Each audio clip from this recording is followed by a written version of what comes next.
দেখুন বন্ধুরা, ময়দার মুচমুচে পাঁপড় চায়ের সাথে খেতে দারুণ লাগবে।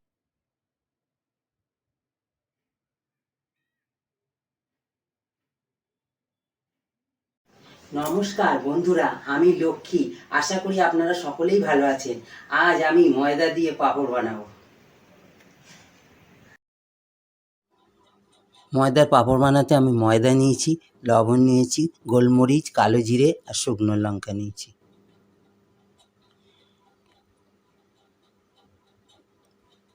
এক বাটি ময়দা আমি নিয়ে নিলাম।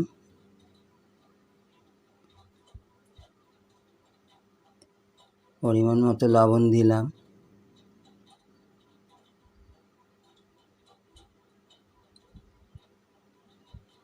কালো জিরে নিলাম। গোলমরিচটা আমি গুঁড়ো করে নিচ্ছি, একটু গোলমরিচের গুঁড়ো নিলাম। শুকনো লঙ্কা গুঁড়ো করে নিচ্ছি, একটু শুকনো লঙ্কার গুঁড়ো নিলাম।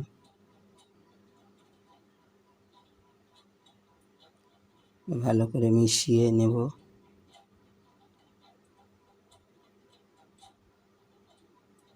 একটু একটু করে জল দিয়ে ভালো করে ব্যাটারটা তৈরি করব।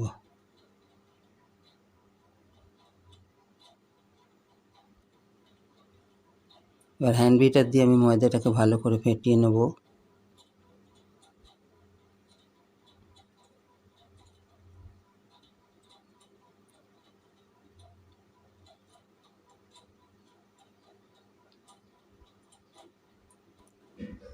এইভাবে আমার ব্যাটারটা হয়ে গেছে। ঠিক এইরকমই পাতলা থাকবে। হাঁড়িতে আমি গরম জল বসিয়ে নিয়েছি। এবার আমি প্লেটের মধ্যে তেল ব্রাশ করে নিচ্ছি।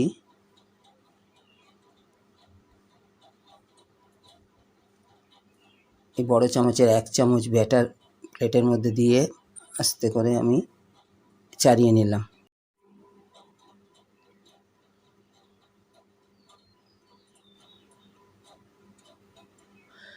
হাঁড়ির জল ফুটে গেছে। এবার আমি প্লেটটা দিয়ে দিলাম হাঁড়ির মুখে। এবার ঢাকা দিলাম। 40 সেকেন্ড পরে আমি খুলব। 40 সেকেন্ড হয়ে গেছে, আমি খুললাম। আমার এটা সিদ্ধ হয়ে গেছে পাঁপড়টা। এবার আমি এটা একটা ঠান্ডা জলের মধ্যে ডুবিয়ে নিলাম। নিয়ে আস্তে করে একটা ছুরির সাহায্যে ধারে একটু করে নিলাম, খুলে নিলাম। এবার আস্তে করে হাতের সাহায্যে আস্তে আস্তে খুলে নিলাম, পাঁপড়টা রাখলাম। এইভাবে আমি সব পাঁপড়গুলো করে নিলাম। রোদ্দুরে আমি একটা প্লাস্টিক বিছিয়ে দিয়েছি।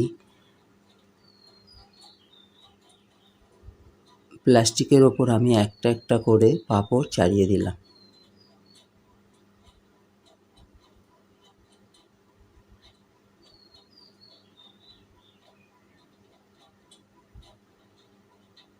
এইভাবে রোদ্দুরে আমি উল্টিয়ে পাল্টিয়ে শুকনো করে নেব।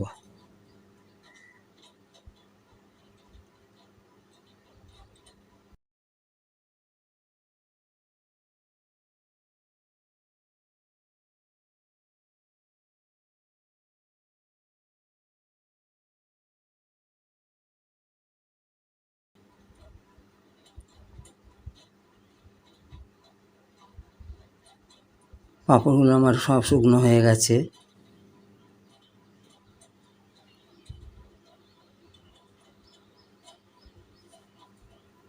এবার আমি কড়ায় তেল বসালাম। তেল গরম হয়ে গেছে। একটা পাঁপড়ের মধ্যে দিলাম। দেখুন কত সুন্দর ফুলে উঠেছে।